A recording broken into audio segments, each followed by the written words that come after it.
Daniel capítulo 7, versículo 9. Daniel 7, 9. Diz assim, olha, e continuei olhando, até que foram postos uns tronos, e um ancião de dia se assentou. E a sua veste era branca como a neve, e o cabelo da sua cabeça como a pura lã. E seu trono era de chamas de fogo e suas rodas de fogo ardente. Um rio de fogo manava e saía diante dele, e milhares de milhares o serviam. E milhões de milhões assistiam diante dele. Assentou-se o juiz e abriram-se os livros. Então estive olhando por causa da voz das grandes palavras que o chifre proferia. Estive olhando até que o animal foi morto e o seu corpo desfeito e entregue para ser queimado pelo fogo. E enquanto aos outros animais foram tirado o domínio, todavia lhes fora prolongada a vida até certo espaço de tempo. Versículo 13. E eu estava olhando nas minhas visões, de noite, e eis que vinha nas nuvens do céu, um como filho do homem, e dirigiu-se a um ancião de dias, e fizeram chegar até ele, e foi-lhe dado o domínio, e a honra e o reino, para todos os povos, nações e línguas. O servissem. E o seu domínio é um domínio eterno, que não passará, e o seu reino tal, que não será destruído.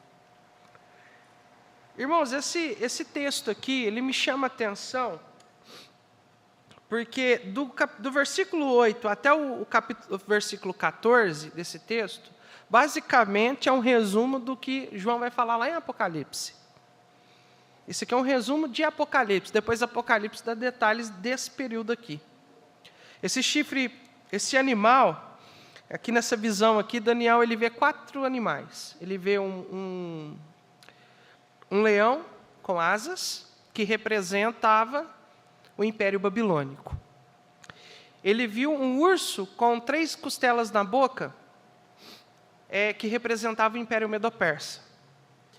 Ele viu também um leopardo com 4 cabeças e 4 asas, representando o Império Grego. Isso tudo é história, viu, gente? Tudo já aconteceu. E ele viu um monstro, um animal que era indescritível, mas era terrível, com dentes de ferro, que pisava tudo que comia, tudo que ele estraçalhava com a boca, ele pisava depois com os pés e quebrava a terra por onde ele estava. E na cabeça desse grande chifre, desse monstro, tinha 10 chifres. 10 chifres.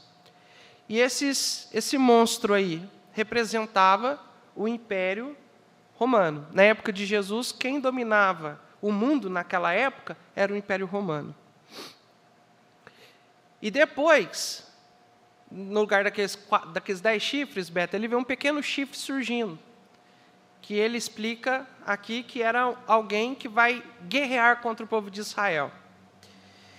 E do versículo 8 ao 14, nós estamos vendo um cenário profético, um cenário da tribulação, irmã Gilda. Daniel está falando de um período que ainda não aconteceu até hoje, que vai acontecer lá no futuro. E sabe o que esse texto me ensina, irmãos? Primeira coisa, os céus e a terra vai passar. Os céus e a terra vai passar, os domínios vão passar. Política, jogo de futebol, prazeres que esse mundo está vivendo, tudo isso vai passar, tudo vai acabar. São coisas temporárias. São coisas que um dia vai chegar ao fim, Beto. E Deus aqui nesse texto mostra para nós que não vale a pena nós colocarmos nosso coração nessas coisas. Não vale a pena nós colocarmos o nosso coração nas coisas que vão passar, que são passageiras. Hoje, o mundo dá prazer para muitas pessoas, mas um dia o mundo vai passar, vai acabar. E outra coisa, se trata de pecado, o mundo te dá com uma mão, mas te toma com as duas. Verdade ou não é, irmãos? Não vale a pena colocar o nosso coração nas coisas do mundo.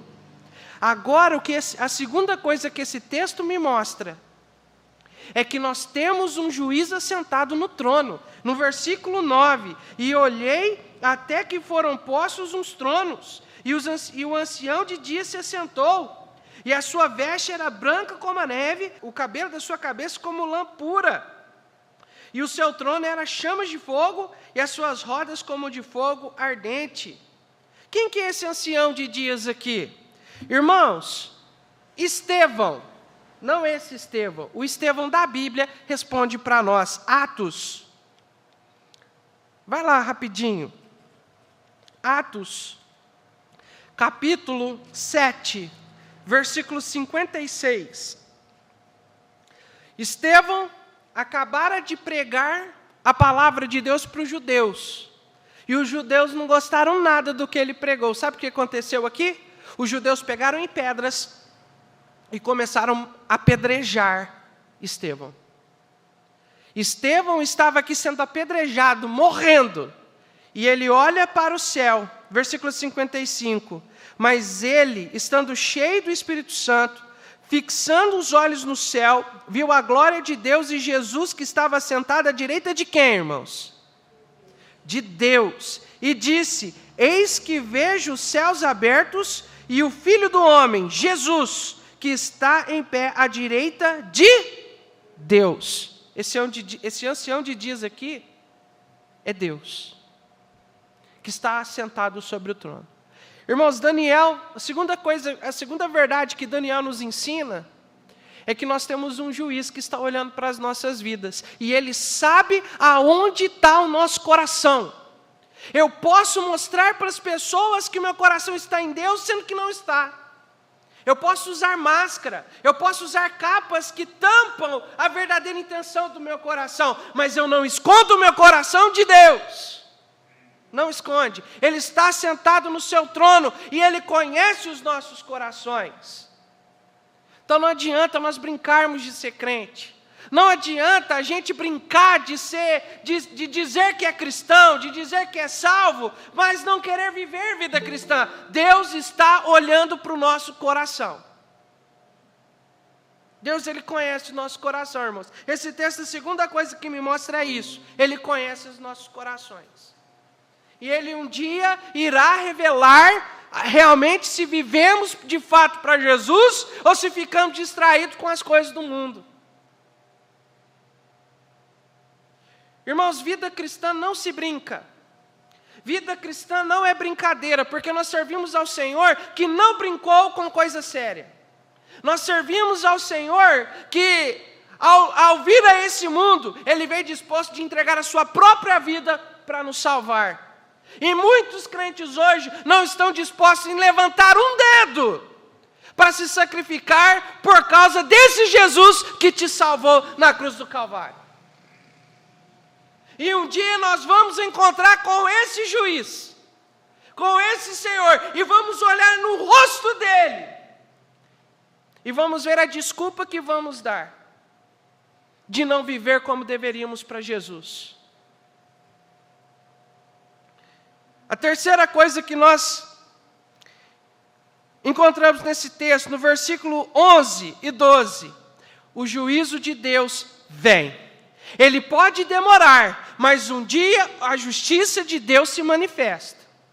No versículo 11, diz assim, estive olhando por causa da voz das grandes palavras que o chifre proferia, aqui se referindo ao anticristo. Estive olhando até que o animal foi morto e o seu corpo desfeito e entregue para ser queimado no fogo. Aqui está se referindo ao juízo, porque vai se levantar um anticristo lá no futuro, que vai perseguir o povo de Deus, que vai fazer um monte de atrocidades, mas o juízo virá sobre ele. Logicamente, irmãos, você conhece Jesus como seu Salvador, você não vai enfrentar o mesmo juízo do anticristo dos ímpios.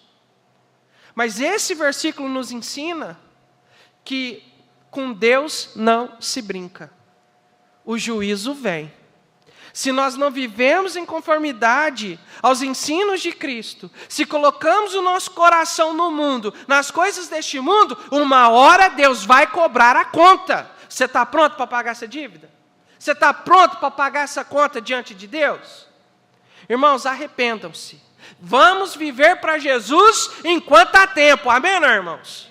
Vamos nos arrepender. Deus é misericordioso. Nós começamos a ver isso hoje de manhã. Deus é misericordioso. Hoje é o tempo do arrependimento. Ele está dando a oportunidade. Arrependa-se antes que Ele desça a mão dEle sobre sua vida. Com Deus não se brinca. Ou vamos viver para Jesus plenamente, ou logo, logo Ele vai cobrar a sua infidelidade. Você está pronto para receber o peso da mão de Deus? Sabe, o povo de Israel, irmãos, muitas vezes sofreu muito. Tanto é que a última diáspora, a última vez que eles ficaram longe da sua terra foi por mais de 1900 anos. Eles ficaram fora da sua terra. Sabe por quê? Porque ficavam brincando com as coisas de Deus. Ficavam brincando de serem de Deus, povo de Deus. E Deus, por vezes, levantava profetas para dizer: arrependam-se, antes que Deus traga juízo. E o povo não se arrependeu, e Deus trouxe juízo. Eu quero incentivar vocês para depois ir lá em Daniel capítulo 9, do versículo 1 ao versículo 19, em casa, na sua casa. Capítulo 9, do versículo 1 ao 19. Deixa eu só confirmar aqui. 19. Observa a oração de Daniel. Daniel pedindo perdão pelos pecados do povo de Deus. Senhor, nós não ouvimos a palavra do Senhor, nós viramos o nosso rosto, nós não cumprimos, nós não obedecemos, nós não demos ouvidos e fomos rebeldes à sua voz. Por isso estamos aqui na Babilônia. É o que Daniel vai falar no capítulo 9, irmãos. É a oração de Daniel. Nós precisamos, irmãos, entender. Com Deus não se brinca. Essa é a segunda coisa. A terceira, versículo 13. E estava olhando nas minhas visões, de noite, e eis que vinha nas nuvens do céu, um como filho do homem. E dirigiu-se ao ancião de dias, e fizeram chegar até ele, e foi-lhe dado domínio, honra e o reino, para todos os povos, nações e línguas o servissem. E seu domínio é um domínio eterno, e não passará, e o seu reino tal, que não será destruído. Irmãos, nós estamos vendo o cumprimento da palavra de Deus. O cumprimento da palavra de Deus. Jesus uma vez perguntou: quando vier o Filho do Homem, achará fé na terra? Onde está o povo de Deus? Aonde está o povo de Deus? Irmãos, essa última parte aqui desse capítulo nos mostra que o mundo qual nós conhecemos vai chegar ao fim. Esse mundo aí vai chegar ao fim. Não é se Jesus vai voltar, Beto, é quando. E pelas profecias da palavra de Deus, nós estamos no último segundo do relógio profético. Cristo está voltando, irmãos. Ele está às portas. A qualquer hora Ele vai chegar até as nuvens com voz de comando e vai dizer: vem, igreja, e vamos receber nossos corpos, e vamos estar com o Senhor. Irmãos, a qualquer momento estaremos com o Senhor. Você está pronto para encontrar com Jesus? Você está pronto para falar, na hora que chegar em Jesus, falou: Senhor, como eu esperei esse dia, como eu aguardei esse momento. Você vai fazer isso? Ou você vai dizer: uau, já? Opa, eu não estava esperando não, Senhor. Estava não. Meus amados, o mundo vai passar. Esse mundo vai passar, tudo vai passar, e o que vai sobrar é a eternidade. É a eternidade com Jesus. E nós vamos passar por um momento chamado Tribunal de Cristo, o Bema. 2 Coríntios 5:10. nós compareceremos ante o tribunal de Cristo. Que obras você vai oferecer para o Senhor? Irmãos, Deus não vai aceitar você chegar lá no céu e falar assim: ó Senhor, eu não fiz desse jeito por causa disso. Não vai ter jeito de dar essa desculpa, porque Deus conhece o seu coração. Ele conhece o nosso coração. Você pode falar A, você vai falar B. Não vai nem conseguir, Beto. Sabe por quê? Porque na hora que você olhar nos olhos do mestre, vai ser a reação de Pedro. Lembra Pedro? Pedro negou Jesus 3 vezes. Quando ele olhou para Jesus e Jesus olhou para ele, olhou nos fundos dos olhos deles, o que Pedro fez? Chorou amargamente. Irmãos, eu creio, naquele momento ali, ainda vai haver choro. Ainda vai haver choro. Porque ali vai muita gente olhar nos olhos de Jesus e só vai pedir misericórdia. Senhor, misericórdia. Irmãos, nós não podemos brincar de ser crentes. Nós estamos vivendo no período da igreja de Laodiceia. Uma igreja morna, uma igreja onde Jesus está de fora dos nossos corações pedindo para entrar. Mas não significa que nós estamos vivendo esse período que nós precisamos ser uma igreja de Laodiceia. Nós precisamos ser uma igreja de Filadélfia, uma igreja firme no Senhor. Por quantos dias são maus. Precisamos, irmãos, ficar firmes no Senhor, porque Jesus está voltando. E nós teremos o privilégio de receber galardões do Senhor e depois depositar esses galardões, essas coroas, diante dos pés do nosso Redentor. O que você vai apresentar para Deus quando você chegar lá no céu? O Filho do Homem virá, irmãos, em breve. Virá. E tudo com o que nós conhecemos vai passar. Jesus, quando esteve aqui neste mundo, Jesus olhava para as coisas, irmãos. Ele olhava para a riqueza, ele olhava para o status, ele olhava para o mundo, para as coisas do mundo, como aquilo que elas verdadeiramente são. Sabe o que é? Tudo, Beto, vai queimar no fogo quando Deus purificar essa terra. Tudo vai acabar. O que vai prevalecer são as coisas eternas. O que vai prevalecer. Então não faça como Jesus nos ensinou. Não ajunte tesouro aqui na terra, onde a traça e a corrugem corrói. Ajuntem tesouro aonde, irmãos? No céu. E juntar tesouro no céu é viver aqui de acordo com a vontade de Deus. Se sacrificando muitas vezes fisicamente, financeiramente e emocionalmente para servir ao Senhor com tudo. Eu fiz a minha parte, eu fiz o que eu precisava fazer. Poderia ter feito mais, mas eu tentei. Então, irmãos, esse texto nos mostra essas verdades. Jesus está chegando. Jesus está voltando, dona Gilda. E em breve, nós estaremos sendo levados para casa. Você está pronto para esse dia? Você está pronto para esse dia, meu amado? O mundo está caminhando para isso. O esfriamento espiritual que a igreja de Cristo está vivendo nesses últimos dias é prova clara de que Jesus está voltando.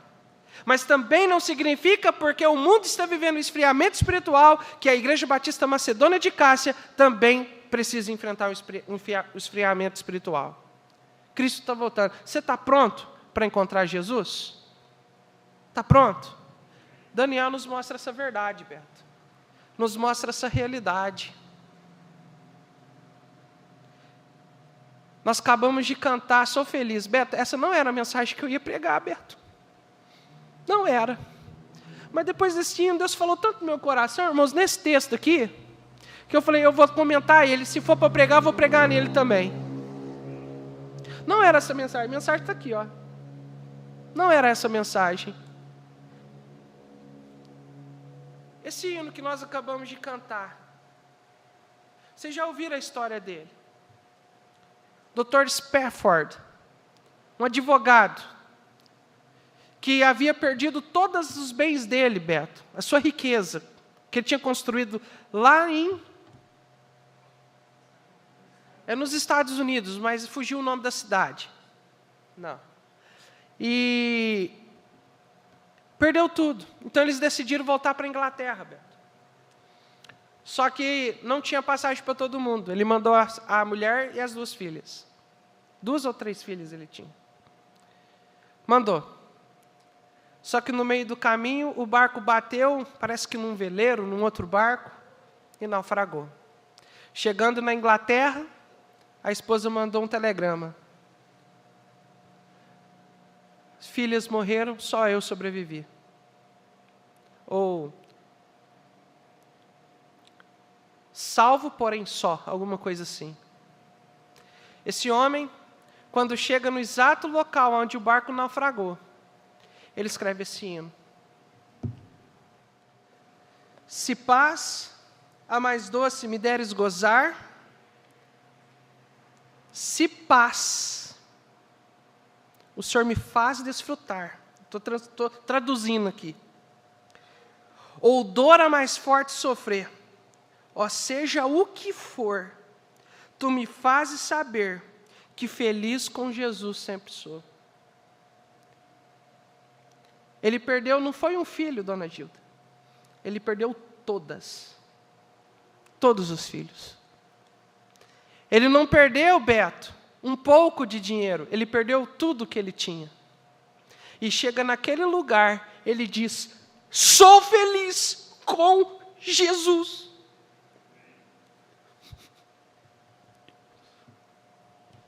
Onde está a sua alegria, meu amado irmão? Onde está a sua alegria? Está nos filhos? Está nas riquezas? Está nos bens materiais? Ou está em Jesus? Irmãos, esse hino é um tapa na nossa cara. Onde estamos colocando o nosso coração? O meu coração está em Jesus. E eu não troco Ele por nada. Eu entreguei minha vida a Ele quando eu fui salvo. Entreguei minha vida de novo quando fui chamado ao ministério. Beto, eu estou vivendo aquilo que Deus quer para a minha vida. E eu não troco isso por nada. Não troco. Não troco. Jesus é tudo para mim. Ele é minha vida. É o ar que eu respiro. O alimento que minha alma anseia e deseja a cada dia. É por Ele que eu estou aqui, e é por Ele que eu vou viver, e se necessário for, é por Ele que vou morrer. Porque é Ele que é a minha alegria. Se porventura alguém, aqui presente, ou que está na sala virtual, que tem colocado a sua alegria em qualquer outra coisa, menos em Jesus, arrependa-se dos seus pecados, e coloque sua esperança, coloque sua felicidade, sua alegria, sua paz na pessoa do Senhor Jesus Cristo. Porque qualquer coisa no mundo vai passar, Beto. Filhos passam. Riquezas acabam. O mundo vai passar. Mas Jesus é para sempre. Jesus é para sempre. Coloque o seu coração, a sua esperança em Jesus.